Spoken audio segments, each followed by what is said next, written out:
Welcome to Influential Entrepreneurs, bringing you interviews with elite business leaders and experts, sharing tips and strategies for elevating your business to the next level. Here's your host, Mike Saunders. Hello and welcome to this episode of Influential Entrepreneurs. This is Mike Saunders, the Authority Positioning Coach. Today we have with us Pete Tychsen, who's the president and founder of Preservation Financial Group, and we'll be talking about having a balanced retirement strategy. Pete, welcome to the program. Thanks, Mike. Glad to be here today. I appreciate it. Hey, you're welcome. I want to dive right into, obviously, having a strategy is important and having a retirement strategy is even more important, but having a balanced one sounds like you've got a plan to put into place. But before we dive into that, give us a little bit of your story and background and how did you get into the financial services industry? Yeah, great question. I'll just give you the real thing. I've been in the financial services business ever since I graduated from Florida State University in 1986. I live here in Tallahassee with my wife, Leanne, and I have 5 mostly grown children. What was it that spurred you on to get into the industry in 86? I just always enjoyed working with people and their finances and have always looked forward to working in that realm with people, managing and preparing for their retirement. Yeah. Awesome. So I know that you talk about having a 3-bucket strategy as part of your balanced retirement plan. What are the 3 buckets? Well, hey, if you don't mind, Mike, before I go into the 3 buckets, because I think they are important, I just wanted to tell a quick story that... Oh, yeah, we love stories. My point. Yeah, sure. Great. So I don't know, but for you and the listeners, obviously you've probably heard of Harry Houdini if you're our age. And, he was obviously a very, very famous magician. And after each show back in the 20s, Houdini would allow the biggest man in the room to come on stage afterward and punch him in the stomach as hard as he could. Houdini was very strong, and he was always prepared for the big, strong guy to punch him when he had advance notice. Now, during one show in October of 1926, while performing a stunt in Albany, New York, he actually fractured his left ankle. And that's important. Because against doctor's orders, Houdini continued his tour and he traveled to Montreal, Canada, and he performed at McGill University on October 22nd, 1926. October 22nd, 1926. Now, after the show, he invited some students to visit him in his dressing room. Now, the magician's sore ankle was still bothering him, so he plopped down on a couch while the group chatted. Soon after, a small, skinny student named Gordon Whitehead popped into the dressing room, and abruptly delivered 4 or 5 terribly hard, well-directed blows to Houdini's stomach. He wasn't trying to do him any harm. He just thought he was doing a continuation of the trick that he had just seen on stage. Now, Houdini had no time to prepare for the punches, and this left him doubled over in extreme pain. Gordon Whitehead, the student, apologized profusely because Houdini said the trick only works if he's prepared for the punches. Houdini, that same evening, had cold sweats, fatigue, and was in great pain, as you could imagine. Soon after, he collapsed and he was rushed to the hospital. Doctors successfully removed his appendix,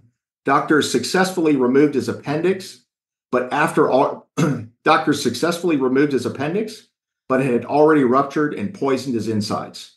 He passed away on October 31st with his wife and his 2 brothers by his side. Now, Mike, you might be saying, Houdini was the foremost authority on surviving big risks.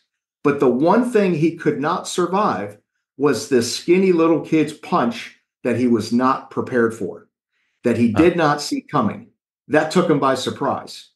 And what that shows us in so many ways of life is how risky something is depends on how well you're prepared for it. Not just how big a risk it is or how much damage it can cause, but whether it's a surprise or not. So, Mike, the takeaway from this story is to be properly prepared to take on things that can pack a punch.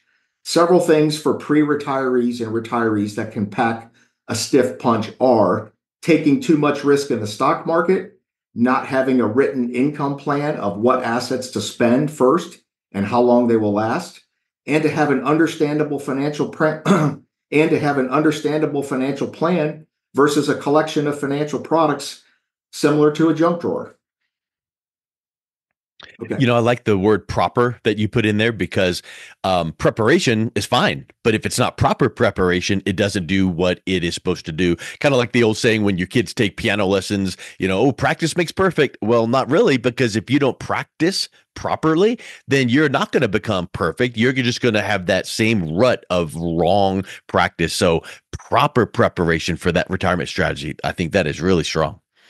Yeah, exactly. So basically, I tell that story just so people will be reminded it's so important to be ready and be able to brace for something that could pack a punch. So one of the things that we do to make plans safer, more secure, and so that they are more guaranteed to work out is to make sure that people don't put all their eggs in one basket, like Mama always Mm. taught us. So Yeah. we want to really talk about the three bucket strategy because I think it will give people a little bit of a retirement roadmap process on how to divide up their assets to plan for maximizing their retirement and maximizing the enjoyment. So let me just tell you a little bit about that. Yeah, go ahead. Okay. So obviously, recently in recent years, the stock market has climbed higher. And we can all agree, though, it has a potential to be a roller coaster ride. Now, especially for soon to be retirees who expect to regularly draw a chunk of their income from a stock market heavy portfolio. Now, if that's you, you may want to consider these extreme highs and lows a reminder that retirement planning isn't just about making money. It's also about protecting what you've worked so hard to build because most of us have only one shot at getting retirement right. And you can't overlook the damage negative stock market returns can do to the longevity of your nest egg, especially as you begin taking distributions from your investment accounts. Remember, Mike, if you've worked for 40 years, you've been adding to those accounts and not withdrawing. That's an accumulation stage. And then if you Yeah. go, once you retire, you begin to withdraw from those accounts. You're in a distribution stage. So it's all different. Now, don't get me wrong. I mean, if the market dips or dives while you're still working, it's not fun. But while you're working, you may be more likely to recover from a big loss, even though it might take a while, because you're not pulling out the money, because you're not pulling money out of your accounts and you're still putting money in. So, Mike, this is the big takeaway. The closer you are to retirement, or if you are already retired, the more money you should have safe, guaranteed, and protected. Because the older you and I are, we have less time. A volatile market is far more dangerous when you start to take the withdrawals. Again, because they don't have the ability to come back once the market starts to come back. You've already taken that money out and spent it. This, amongst financial professionals, is called the sequence of returns risk. I can give you a real simple example just over the podcast. Just imagine that somebody saved up $1 million in a retirement account. Now, you may have a whole lot more. Somebody might have a whole lot less. But let's just say it was $1 million. And they've been reading on the internet and they said, hey, Pete, I've read I can take 4% out per year. Okay, great. They can take $40,000 out per year to supplement their Social Security and or pension and maybe have a nice income. But what if that stock market account collapsed by 50% like it has twice in the last 25 years? Let's say your nest egg went from $1 million down to 500,000. Well, you were taking 4% out of $1 million, which is 40,000 a year. What percentage would you have to withdraw now to get the same 40,000? The answer is you'd have to take 8%. So if you start taking out that type, yeah, what were you saying? I said, wow, that you wouldn't think that. You wouldn't think it would be double. Yep. Because it falls in half. So you have to double the percentage. Put it in real layman's terms. If you start taking out big withdrawals when the market's down, you run the risk of running out of money prematurely. Wow. Basically, if negative returns occur in the early years of retirement and you need to sell some of your holdings to get the income you require, there's a good chance you'll have to sell more shares because you'll be selling at a lower price. That means you may not have enough shares left in your prematurely drained account to take advantage of positive returns when they to take advantage of positive returns when they occur in the future or when your money comes back in the future. Basically, Mike, it's the timing that matters. Unfortunately, unfortunately, we can't predict what the market will do in the years just before and after you retire. Here's how we determine the different buckets to use. Let's just take a hypothetical example. Bob and Mary Smith, a hypothetical couple in their 60s. They've saved about $1.1 million and are dividing the money into three different buckets. Based on what they're living on now and the things they want to do when they're no longer working, the Smiths expect they'll need about $10,000 a month in retirement. Together, they have about $7,000 in guaranteed monthly income from pensions and Social Security, but they'll need approximately another $3,000 per month, indexed for inflation by about 3% to cover their income gap. They don't want to adjust that amount and take less if the market isn't doing well, but they also don't want to deplete their savings by selling at a loss if there's a correction. So fortunately, there are strategies that can help savers shield their portfolio from bad retirement timing. One that can work well for savers who are in or near retirement is to separate and rebalance their assets into three different buckets. So the first bucket would be in the bank. We call that our blue bucket, money in the bank. The money in this bucket is for immediate income needs. So it's best to keep it in low risk, liquid investments such as checking and savings accounts. The money in the short-term bucket can be used to cover unexpected expenses or an ill-timed market dip, so you don't have to sell stocks at a loss to get the funds you require. The second bucket is the protected income. It's the green bucket, protected income or medium-term bucket. This is the bucket you'll mostly rely on to get through the first 10 or 15 years of retirement. This is an area where we use guaranteed accounts. Now, you'll want to use accounts that can provide safety and dependable income, but also grow your money at a higher rate than the money in the bank bucket. Several options are available. The first is a money market account. This may work for a few, but often disappoints due to low rates of return. Also, we want this bucket to provide you with approximately 10 to 15 years of income while you spend this entire bucket down to a designed zero balance. The second option is using a fixed or fixed indexed annuity with no management fees. This may be a better choice for those folks who want to participate in some of the upside of the stock market index, such as the S&P 500, while still having their principal guaranteed. The money in the protected income bucket is designed to protect your principal while providing you with an income for the next 15 years or so in this example.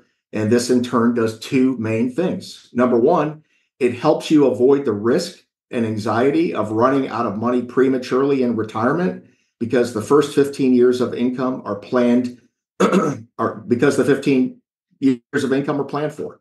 Secondly, it buys us time to let the money in our stock market sit for 15 years or more untouched so that we don't have to worry about short-term market fluctuations. After this period, we would take a chunk from the growth bucket and dump it again into the protected income bucket later. I think protection and guarantees and having people feel like, man, I don't want to open up my portfolio statement. I'm worried about what I will see because I watched the news. That's got to be a huge peace of mind aspect when you're focusing on that protected bucket. Yeah, it absolutely is, Mike. And then, so we've talked about the blue bucket, money in the bank. We've talked about the protected income where we can do an income plan for 10, 15, or even 20 years. And then let's go over the red bucket, the money in the stock market. We think it's good to have some money in the stock market, just not maybe all of your money because of the market risk. As we said earlier, the older we get, we have less time. But think of the red bucket. The money is for long term. The blue money in the bank is short term. The green money for income is medium term. And the red money in the stock market is your long term bucket. So think of this bucket as your retirement plan's fountain of youth. You'll use it to keep growing funds for the future and to replenish the other two safer buckets when necessary in the future. Your age and risk tolerance will help you decide what investments will work best here, but growth stocks, small cap stocks, emerging market stocks, high yield bonds, and index funds are common choices. Ultimately, it's up to each retiree, hopefully with the help of an advisor, to determine how much to put in each bucket and what to invest in. With this strategy, the medium-term green bucket typically gets the portion necessary, again, to provide you with 15 plus years of income, indexed for inflation, but your percentages may depend on several factors, including your legacy goals. If you're closing in on retirement 5 or 10 years out and your portfolio is still focused on accumulation, it may be time to talk to an advisor about changing your priorities to wealth preservation while looking at distribution. Your money can and should keep growing, but it should be invested in a way that doesn't put your retirement or your stress level at risk. I think that's huge, and I think that you can, a lot of people would say, "Here's the formula," or "Here's this template," or "Look at this bucket," but it gets down to your stress level, and one person's risk tolerance or stress level is going to be different than the other. And I love how you say there should be some in all. You're not going to put everything into the green or the blue or the protected. That's super important. What do you do when you're working with a client to help them understand the strategy to allocate these through these buckets? Because what is the percentage? Should 10% be in this one or 30%? How do you determine what those allocations should be? Yeah, that's a great question. It's really not very difficult, but we really have to have the background of how much do they have a pension? How much is it? Is it going to continue to the spouse if they predecease their spouse and they're married? How much are they getting from Social Security? How much do they need each month? So once we have that exact information and really want to know the goals and the dreams of what people want to do, tying into the pleasure, the fun stuff in retirement, traveling, spending time with friends and family, and doing all the hobbies and things they want to do. It's not hard to build that. We just have to do a good job of asking the questions, getting the right answers, and then we design that bucket strategy to fulfill the hopes and dreams and the security needed for that couple or for those folks. It sounds like you almost become a life coach of sorts at the beginning, sitting down and going, "Hey, what does retirement look like to you? Are you going to travel all the time? Are you going to, start a nonprofit? Are you going to all of these things, which then would predicate how we're going to allocate those buckets, right? I mean, and I would even suspect that you sit down with some people that kind of go, it's kind of fuzzy. I don't know what our retirement should look like." Yeah, but it is a little bit of a life coach because those are the things that people are really after, right? It's really not just about the money or the numbers or the figures. It's really about what do people really want to do. I had a client in the other day that was a married couple, and they were going to take over 30 family members on a cruise to Canada. They were going to take Wow. kids, grandkids, whatever. They wanted to live life now with a part of what they have saved up so hard for. And this was so important to them. So this is exciting for me to hear all these neat stories and these goals and these big trips and the things that people want to accomplish. And then we go ahead and build a plan to make sure they can accomplish that.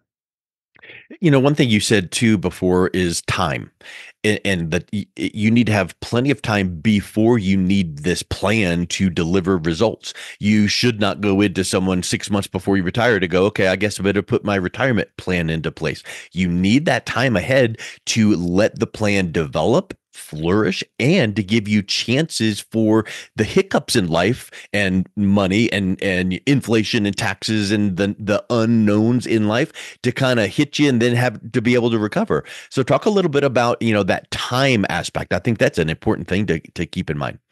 Well, I think the time aspect is important, Mike. But if somebody, let's say they haven't prepared 10 years in advance, and let's say they're already retired, we can still sit down with people who are either pre-retirees or already retired, get an assessment of what they have, what they're trying to accomplish. But again, I want to know the personal stuff, the dreams, the goals, what do they want to do Yeah. with kids and grandkids and trips. People have these unbelievable hobbies. I had one couple that used to travel out west and volunteer at Custer National Park and herd wild buffalo. That's the fun part of the business. But whether you're a Yes. pre-retiree or retiree, in actuality, not for everybody, not for everybody, but for a lot of people, whether you're a pre-retiree or already retired, we can sit down and implement the plan from here on out. Better to do it in advance, but at any stage you're at, it's worth looking at to see if we can improve upon it. And also, I would think this too, Pete, is once you put that plan into place, and let's say that you're well ahead of retirement, whatever, however many years that is, you don't just set it and forget it and let it collect dust and go, okay, there it is. You need to tweak it and polish it and review it and see if what changes need to be made to it. So, how often are you sitting down with your clients to make sure that plan is dialed right in for them? I would say as often as necessary, but on average, probably 6 to 12 months, or probably one Yep. year for the average person. It depends what they have. It depends how it's invested. Is it all in safe? Is it a blend between safe and in the market? So it just depends on the person. But it's like you go to the doctor. You don't go to the doctor just once. You really go in for an annual checkup and more often if needed. Yeah, 100%. Because there are so many of those unknowns that out there. Like we've mentioned the word inflation, we've mentioned taxes. We don't know how those are going to change. Nobody does. But when they do a change and adjust, it's going to impact how far your money goes. It's going to impact the rate of return, those kind of proverbial hole in the bucket for your retirement plan. When some of those holes get bigger, we need to adjust and mitigate those. You can never eliminate the risk of inflation in retirement or the risk of taxes, but you can lessen them, or at least at a bare bones minimum, be prepared. That's exactly right. The sooner we look at something and sooner we put in place a plan in writing, which we'll talk about, having a written retirement income plan, usually the better we can do, the better we can solve problems and help people be more prepared so they can truly enjoy their retirement without any anxiety. Perfect. Well, we've been talking about having that balanced retirement strategies. Before we wrap up, are there any final thoughts that we should keep in mind on having these buckets in place? Yeah, I think one point you said I'll add on to is constantly monitoring that because Yeah. the older we get, we have less time. So you may be having more money in the safe bucket. The younger you are, you can have more money in the growth bucket because you have time. You have time to let the market go up. And if it's down, you have time not to touch it. But the summary is have enough in the safe buckets, the green and the blue, to make sure that you're going to have a steady retirement income for 10, 15, or 20 years. And then we can tap into the stock market red bucket later on to replenish the safe buckets, the green and the blue. Yes. I love it. Well, Pete, it's been a real pleasure talking with you. If someone is listening to this interview and wanting to get a little bit of guidance on structuring their buckets, what's the best way that they can learn more and then also reach out and connect with you? Okay, well, what they can do is they can go to our website, preservationfinancialgroup.com, or they can check us out on YouTube, which is Balanced Retirement Planning. Excellent. And we will also have the link to your website in the show notes. So thank you so much for coming on. It's been a real pleasure talking with you. Thanks, Mike. You've been listening to Influential Entrepreneurs with Mike Saunders. To learn more about the resources mentioned on today's show or listen to past episodes, visit www.influentialentrepreneursradio.com.